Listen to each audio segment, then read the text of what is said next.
The 24th of December, 1944. Western approaches to Budapest. Snow is falling in thick, wet sheets that turn to dirty slush the moment they hit the cobblestones. The last supply column from the west, an SS ammunition truck, half a trailer of potatoes, and a handful of horse carts, rushes through the outskirts of Buda under blackout conditions. Waffen-SS Unterscharführer Karl Brenner has one hand on the wheel and the other on the butt of his MP-40. He keeps glancing at the sky. He's not afraid of planes anymore. He's afraid of silence.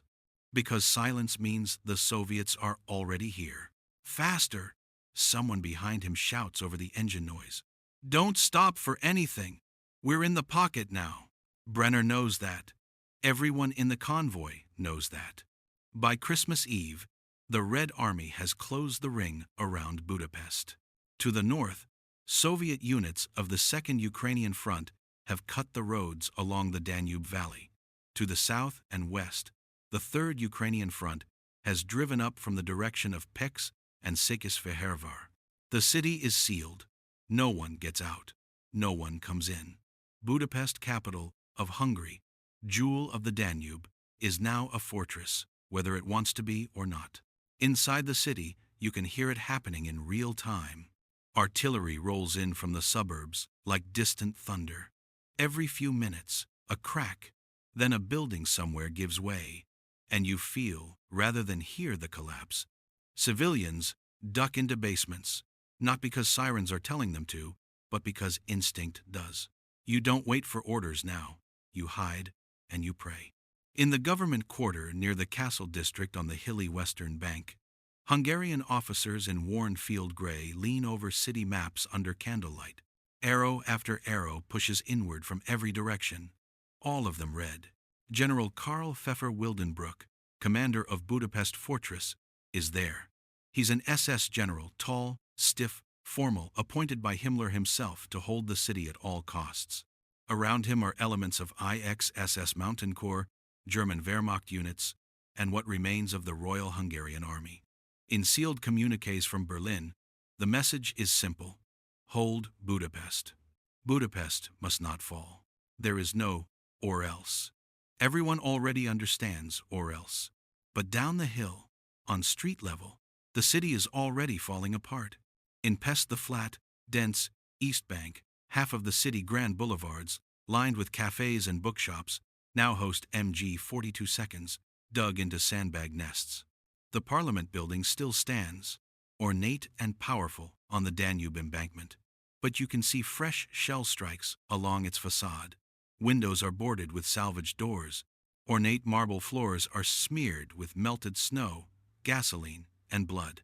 Across the river in Buda, stately villas built into the slopes above the Danube have become firing positions. Cellars are packed with civilians, and crates of 7.92 x 57 mm Mauser ammunition. Families share space with machine guns. Priests share space with grenades. The men defending the city are a patchwork. There are SS troops in camouflage winter smocks, skull badges still polished. There are regular Wehrmacht infantry with frostbitten hands and missing fingers, their boots wrapped in rags because proper winter gear never reached them. There are Hungarian Honvéd conscripts who were clerks 2 weeks ago and now carry 1,895 Mannlicher rifles, older than they are.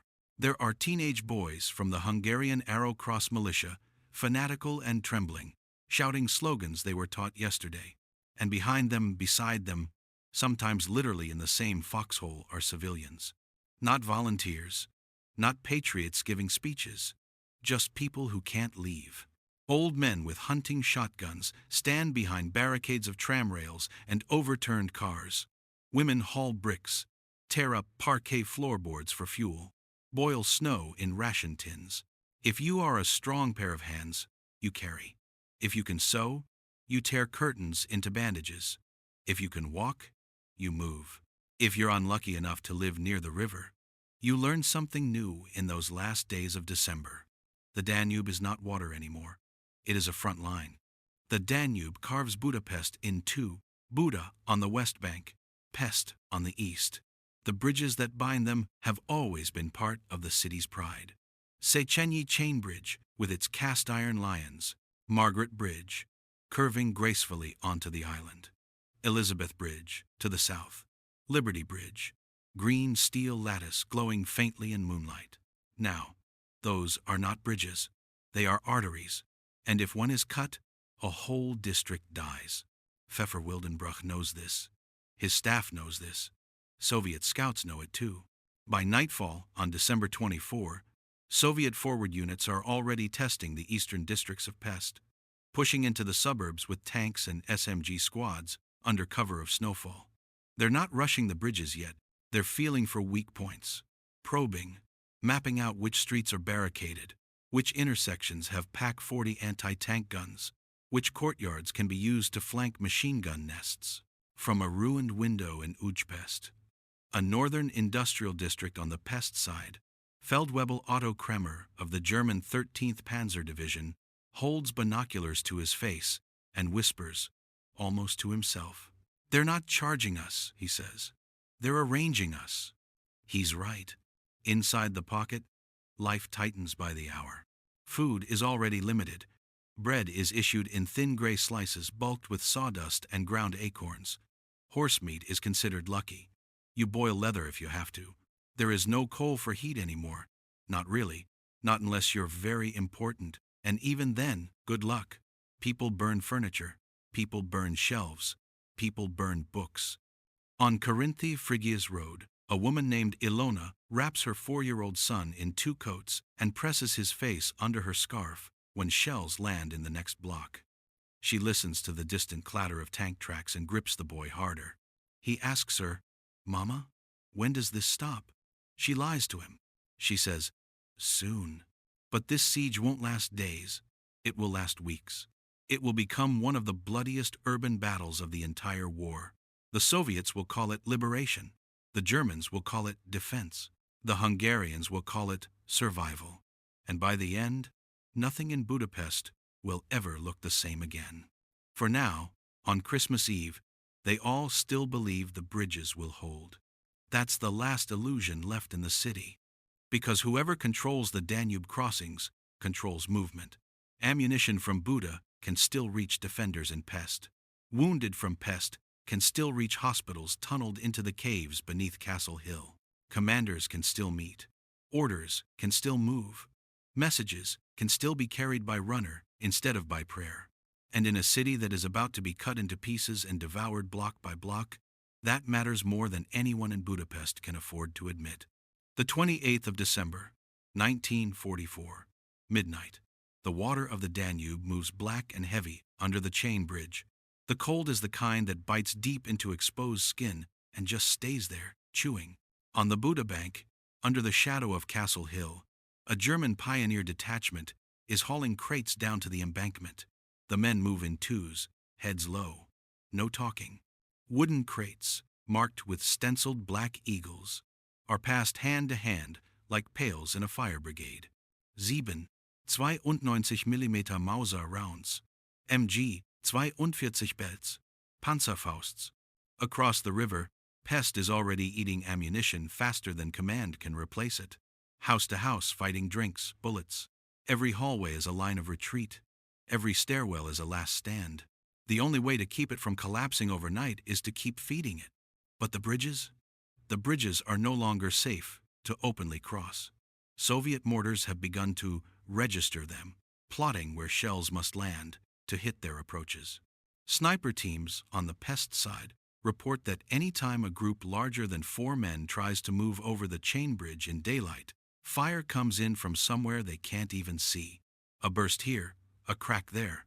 2 men drop, the rest crawl. Then the Soviets wait for the stretcher party. So now, a different plan. Ferry. Not proper ferries, improvised ones. The pioneers have dragged out whatever they can still use on short notice.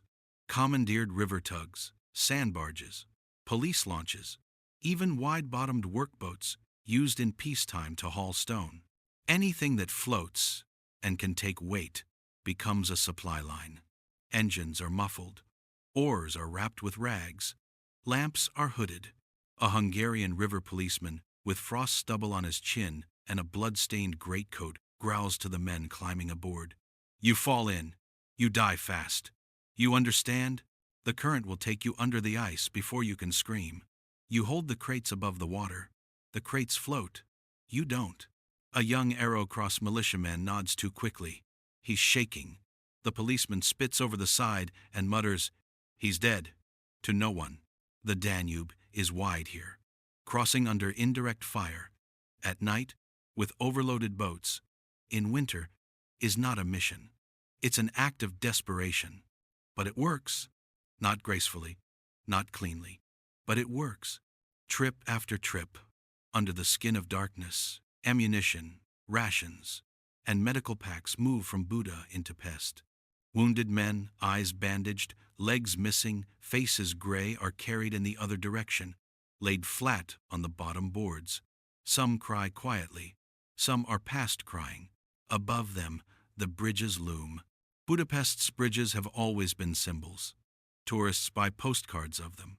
Poets write about the lions of the Chain Bridge, the lamps on Liberty Bridge, the curve of Margaret Bridge like an arm over the river. Now the bridges are not poetry, they are targets. German engineers have already begun quietly wiring some of them for demolition. The order comes from the top: deny crossings to the Soviets if the eastern bank collapses.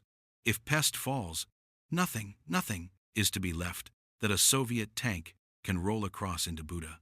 This is standard procedure in retreat.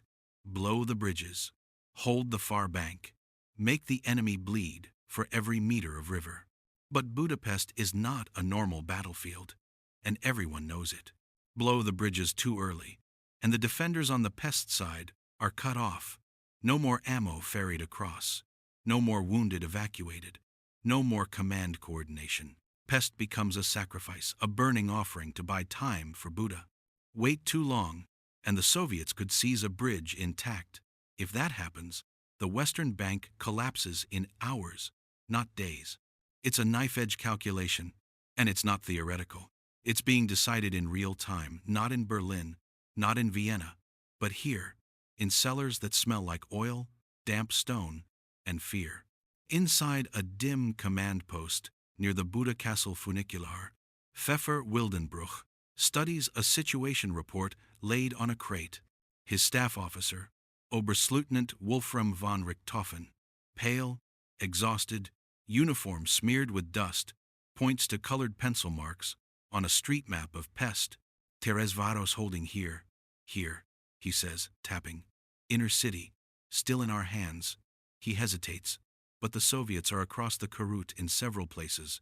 The Nagy Kurut, the Great Boulevard, is the beating ring road of Pest. If the Soviets have punched past it, they're not just nibbling at the edges anymore, they're eating into the heart. Pfeffer Wildenbruch's jaw tightens. And the bridges? Chain Bridge under fire but usable by night. Liberty Bridge, dangerous. Elizabeth Bridge, we lost 2 tugs there at 3, direct hit. And Margaret? Von Richthofen swallows. Margaret is still intact, Herr General. For now. The general looks toward the river through the slit of a shattered window. Snow hisses down. You can hear, even from here, the low churn of an overstrained boat engine fighting the current. Men risking death to keep a front line on life support. He knows what Berlin expects of him. Hold Budapest. He knows what that really means. It means you and everyone under you are already dead. Spend them well. But somewhere under the ice-choked dark of that river, Budapest still feels alive, still connected, still one city. On the Pest embankment, above one of the makeshift landing points, civilians wait in the shadows. They've been told not to, told to clear the quay, told to stay back. But they wait anyway, clutching ration tins, cloth sacks, anything that could possibly carry extra bread, extra lard, extra anything. A barge noses in. Men jump out, boots splashing in freezing black water. One crate slips, cracks, spills open not ammunition, but potatoes. Real potatoes. The kind you can boil and mash and feed to a child. The civilians surge. Back! A German corporal barks, shoving people away with the stock of his Karabiner 98K. "This is for the front." A thin woman with a torn coat sleeve looks straight at him and says, voice flat, "We are the front." For a moment, in that ugly sodium yellow light, he doesn't say anything, because she's not wrong. Budapest is no longer a city with a front line. Budapest is the front line, and every crate that crosses this river is another few hours of life. Above them, the chain bridge stands. Its suspension cables creak in the icy wind. Its stone lions stare, expressionless, into the darkness. For a few more nights, that bridge, and others like it, will keep this city from tearing in half. But the noose is tightening. Soviet artillery is rolling up heavier guns. Their infantry is learning the streets. Their armor is nosing forward, learning which corners are mined and which are not. Red Army commanders have fought in Stalingrad. They know how this ends, street by street, room by room, cellar by cellar. The only variables are time and blood. And in Budapest, time is now measured in bridges. 6 de Janeiro de 1945. Early morning. Josevarus, district Pest side. The air tastes like brick dust. Soviet infantry from the 108th Guards Rifle Division push down a shattered street in loose files. PPS-41, submachine guns at the hip, boots crunching over blown glass. They move fast, too fast, for a city they supposedly don't know. But they do know. They've been doing this since Stalingrad in 42, Kharkov in 43.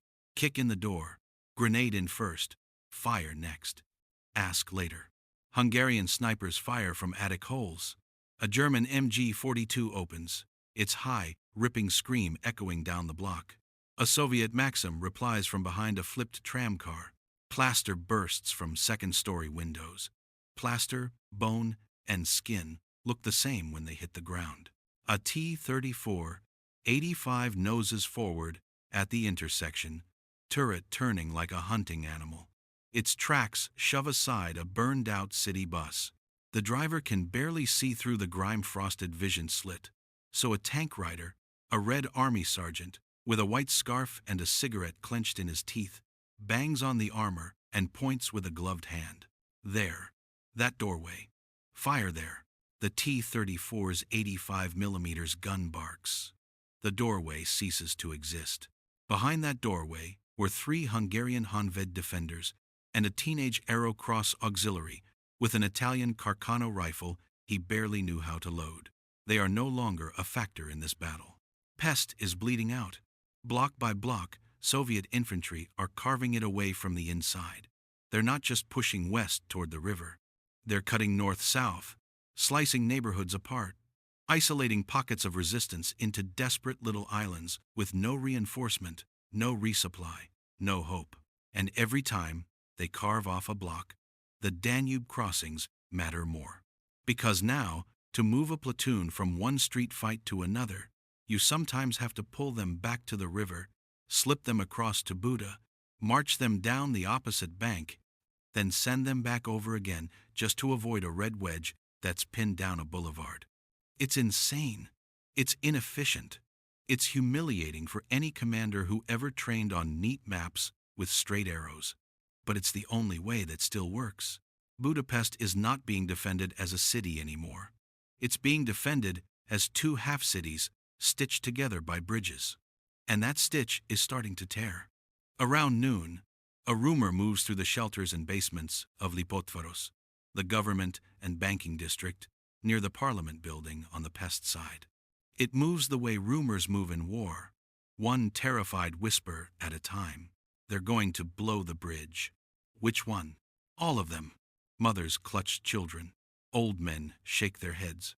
Someone says, "No, not yet. They wouldn't do that. They can't do that. We're still here. We're still here." But civilians are not in the room when those decisions are made. Inside a reinforced cellar under the Buda side, lit by lanterns and cigarettes, officers argue. "Pest is untenable," one German major snaps. "We're burning men just to hold facades. We should pull everything back across now, destroy the crossings, and consolidate on the hills." A Hungarian colonel fires back instantly. "Those are our people over there. You're telling us to abandon half the city."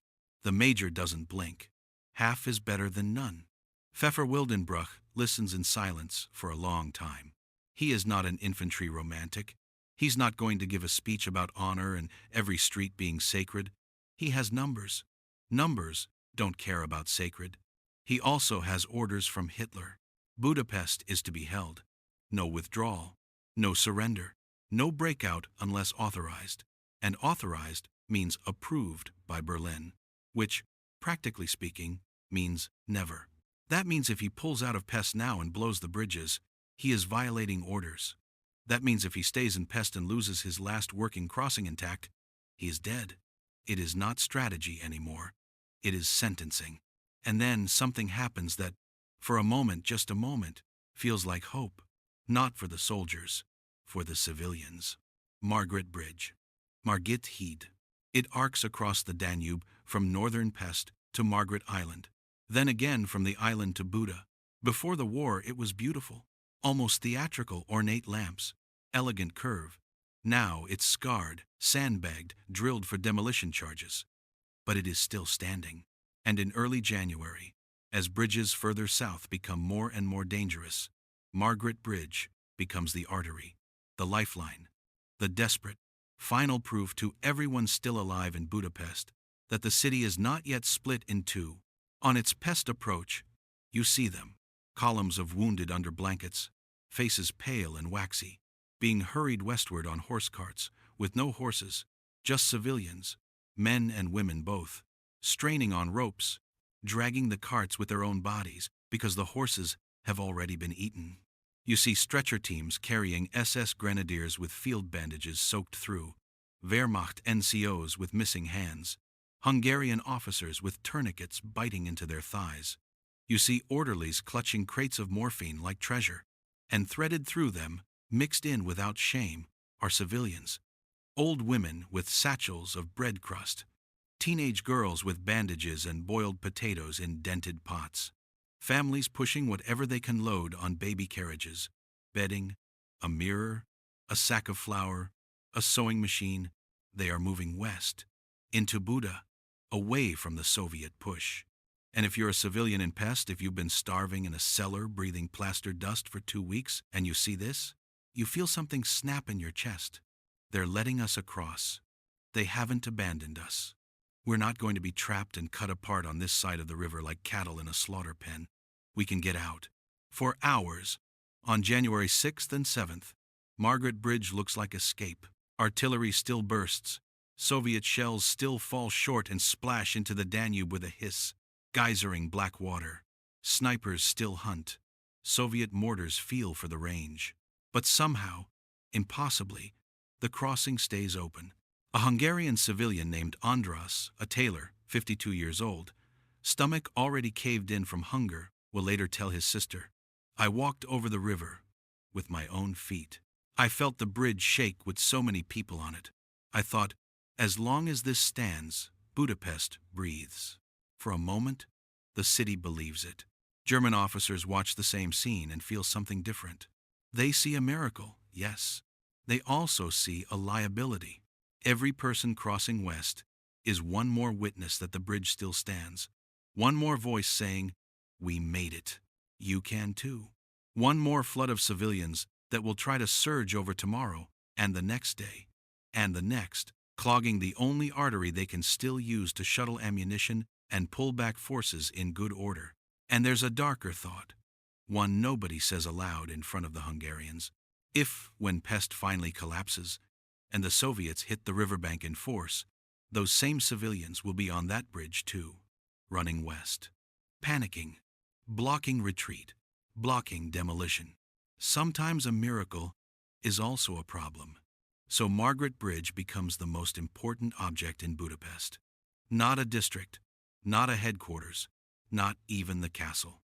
A bridge, a single bridge that, for a heartbeat in January 1945, convinces an entire city that maybe, somehow, it will not be abandoned to die. And in that heartbeat, civilians feel something close to relief.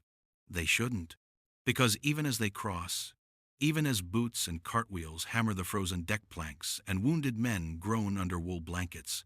Soviet guns are zeroing in. They can see the same thing everyone else can see. Cut that crossing and Pest is an island. Cut that crossing and Budapest is no longer one city. It's two kill zones. The 15th of January 1945, pre-dawn, Pest inner districts. There's a new sound in the bombardment. It's deeper, slower, heavier. It's not mortars or regimental guns anymore. It's corps-level artillery, big stuff, 152 millimeters howitzers. Soviet heavy guns start dropping shells methodically into Pest's last organized strongpoints. Intersections fortified with PaK-40 anti-tank guns, government buildings flying torn Hungarian flags, villas converted to field hospitals. The impact is obscene. These aren't shells that chip bricks. These are shells that take a corner of a 5-story apartment block and turn it into airborne gravel. Defenders who've been living on coffee substitute and cigarettes for 3 weeks are beyond exhaustion. They're reacting on animal instinct now. You don't flinch at explosions anymore. You only flinch if you're still alive 5 seconds after the explosion. That's when you check if you're missing parts. Every hour, someone shouts, "They're breaking through on the boulevard." And every hour, a handful of Germans, Hungarians, and Arrow Cross irregulars stagger out of basements, grab Panzerfausts, and go try to stop a T-34 from getting within direct fire range of the river. This is no longer holding Pest. This is buying time for Margaret Bridge. On the Buda side, in caves and tunnels, under Castle Hill old caverns, mineral springs, wine cellars, catacombs, widened by dynamite into underground wards, the hospitals are overflowing. The air is damp and smells of iodine and rot. A Hungarian nurse named Eva moves from stretcher to stretcher with numb efficiency, wiping faces, checking pulses, marking foreheads with charcoal X's when there's nothing more to be done. She no longer asks names. She doesn't write letters home. There is no home. "More coming in!" someone shouts down the tunnel. "From the bridge!" She closes her eyes for half a second, then gets back to work. Meanwhile, the arguments inside command are turning from if to when. Reports keep coming in. Red Army assault groups are at the Calvin-Terre crossroads. Soviet tanks have been seen less than 400 meters from the eastern bridgeheads. The garrison at the Parliament building is down to grenades and pistols. One message, brought by runner with frozen blood down his sleeve, is brutally clear.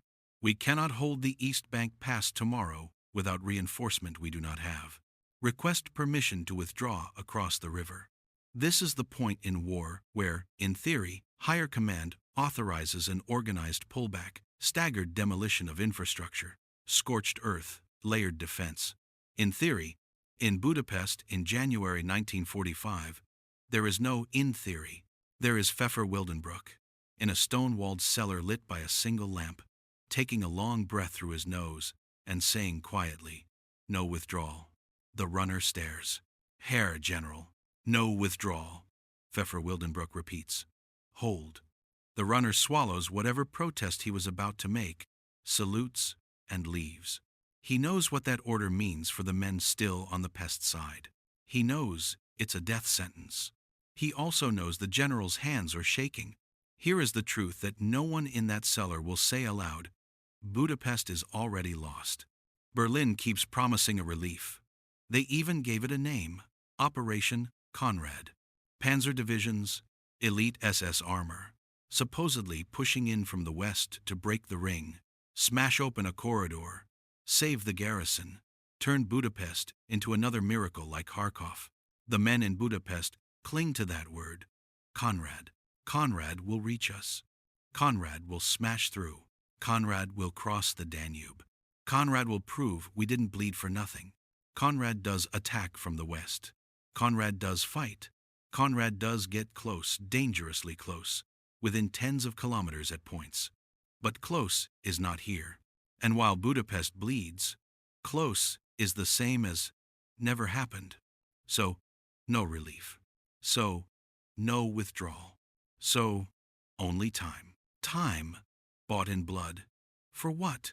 For this, an organized pullback across Margaret Bridge, under fire, that might allow a coherent defense of Buda for a few more days. Days that Berlin can use in dispatches. Days that can be spun into heroic last stand propaganda. Days that can slow the Soviet advance toward Vienna. That's all that's left. And then, in the space of a single hour, the entire city watches the last illusion standing over the Danube get ripped apart. Late afternoon, gray light. Snow in the air again. Thin and mean. Civilians are still moving across Margaret Bridge. Not columns anymore, clumps, families, pairs.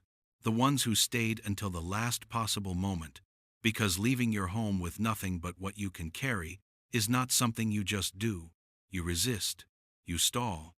You convince yourself the line will hold one more day. Now, that's over. Now, they're running. On the Pest side, a Soviet artillery shell lands short and throws a spray of shrapnel across the bridge approach. People go down screaming. Others stumble through them without looking. You don't stop. You can't stop. Stopping means dying where you fall. Halfway across the span, a Hungarian gendarme is waving people west, shouting, "Keep moving! Keep moving! Don't bunch!" His voice is hoarse. His hands shake. He knows what's coming. Charges have been set. The order to blow Margaret Bridge will not come from a Hungarian officer. It will come from German command. And when it comes, it will not wait for every last civilian to finish crossing. Because from Buda, you can already see something that makes every German officer on the West Bank go cold. Soviet infantry, real assault troops, not just scouts, are in visual range of the Pest bridgehead. If they reach the near end and find the span intact, if they pour across in force, Buda falls now. Castle Hill is cut off now. The entire western half of Budapest is swallowed in hours. So, quietly, an SS demolition team takes position under the bridge deck, among the latticework of iron and rivet. They set fuses. They pray the charges fire correctly, because if they don't, they'll have to go back under there with Soviet snipers watching. Then word comes down the line like a physical blow. Stand by to fire! On the span, in full view, civilians are still on the move. One of them, a girl in a threadbare coat, 2 sizes too big, maybe 14, maybe 15, turns to look east. She freezes.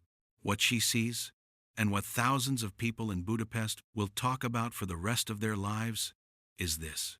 The Pest side of the bridge is swarming with shapes in greatcoats and steel helmets. Not Hungarians, not Germans, Soviets. They are coming. And then Margaret Bridge erupts. It doesn't go all at once. This isn't cinema. Bridges don't jump into the air like in newsreels. They tear, they buckle, they scream. An orange-white blast rips through one of the central spans. Iron bones twist. Deck planks snap up like thrown cards. For one unbearable instant, the bridge looks like it's trying to stand and kneel at the same time. People on the deck are thrown to their knees. Some vanish into the river without a sound. Others cling to railing that isn't there anymore. On the Buda embankment, German soldiers and Hungarian police physically restrain civilians from rushing forward onto what's left of the span. Men are shouting. Women are screaming names. Somewhere, someone is praying out loud in Hungarian, over and over, voice breaking. And in that moment, everyone in Budapest understands. It's over. Not the fighting. The fighting will go on, street by street, hill by hill, cellar by cellar. But the city, the idea of the city as one, is gone. The Danube is now a border. Pest is condemned. Buda is a bunker. And the bridge that, for a flicker of days, felt like salvation, is gone.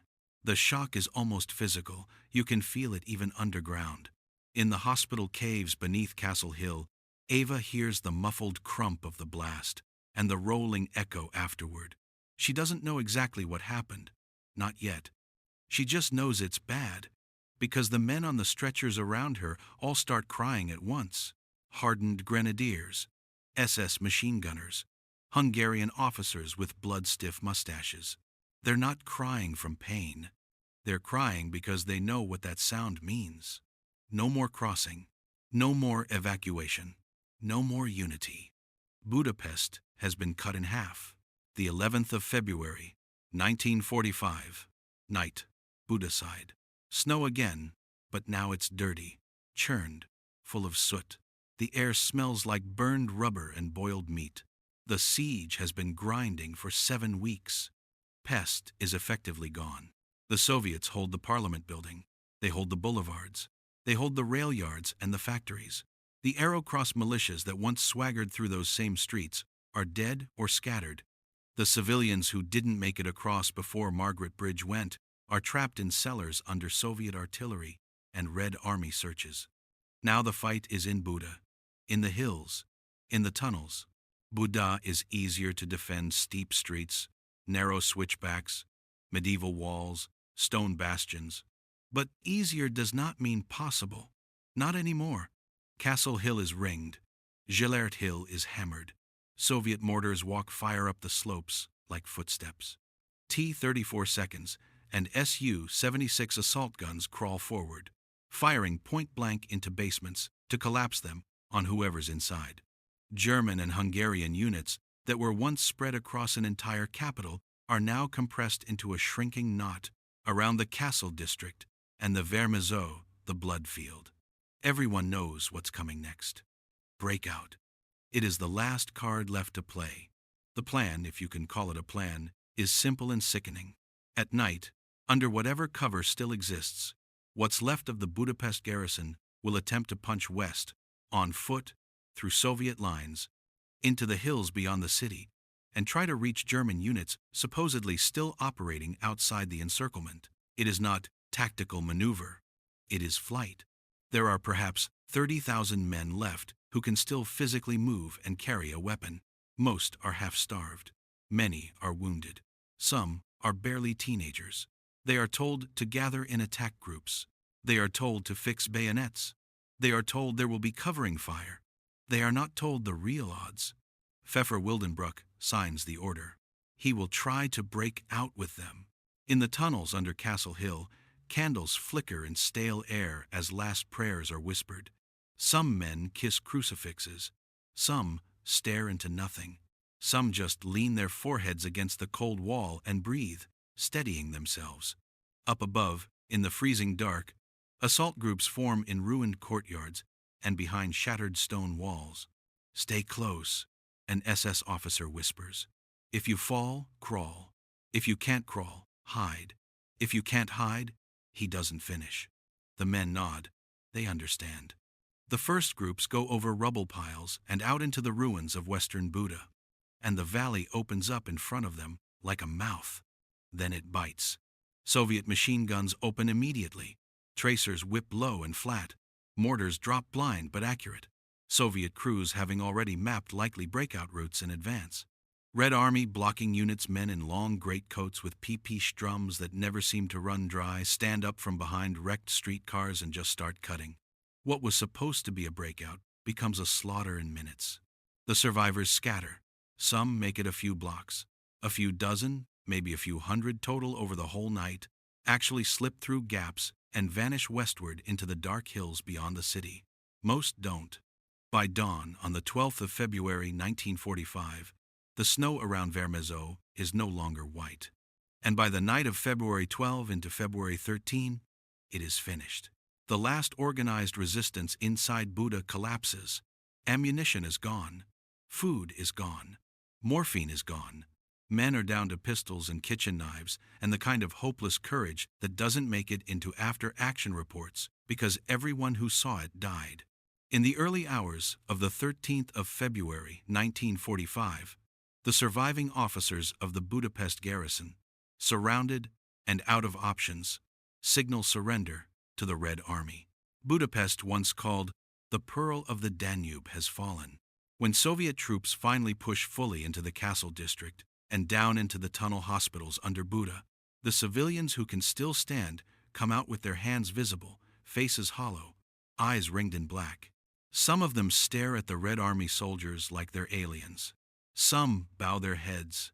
Some spit. Most just look too tired to feel anything. A Soviet sergeant with a PP slung over his back pauses in one of the caverns and just stares. Wounded men lie on stretchers packed so tight there's no floor left to see. You can't tell uniforms apart anymore. SS camouflage smock, Hungarian officer's tunic, Wehrmacht field gray, all of it is the same brown, the same dried blood, the same stink. The sergeant mutters, in Russian, Bоже mой. My God! He wasn't in Stalingrad. He heard stories. Now he understands. In the streets above, Red Army flag bearers raise Soviet banners over the ruined government buildings and the battered towers along the river. Command photographers, already thinking about the communiques that will be sent to Moscow, frame shots of wrecked German armor, captured guns, piles of surrendered weapons. Budapest will be called liberated. But for the people who lived inside it, that word doesn't feel like victory. In Buda, a woman named Ilona, the same Ilona who lied to her son back in December and told him, soon is found by neighbors sitting on a step in her ruined courtyard, arms empty, her boy is gone. Taken by shrapnel during the last bombardment. Someone asks her, gently, do you need anything? She looks up, slow, like she's waking from a dream that's lasted 50 days. Yes, she says. Her voice is flat. I need the bridge back. Because that's the thing. That's what the city cannot shake. It's not just the hunger, or the cold, or the dead, though there are tens of thousands dead. It's not just the shell holes, and the burned-out trams, and the bodies frozen into the gutters. It's the moment when they understood, all of them, soldiers and civilians both, that a single structure across the Danube, one bridge, held their world together. And then, in front of their eyes, it didn't. For a heartbeat in early January 1945, Budapest believed it could stay one city. The crossings still stood. Supplies still moved. The wounded still crossed. Families still crossed. You could still, with numb feet and a pounding heart, walk over the river and tell yourself, as long as this bridge stands, we are not abandoned. We are not cut off. We are not dead yet. That was the last hope. And everyone heard the sound when that hope was torn apart.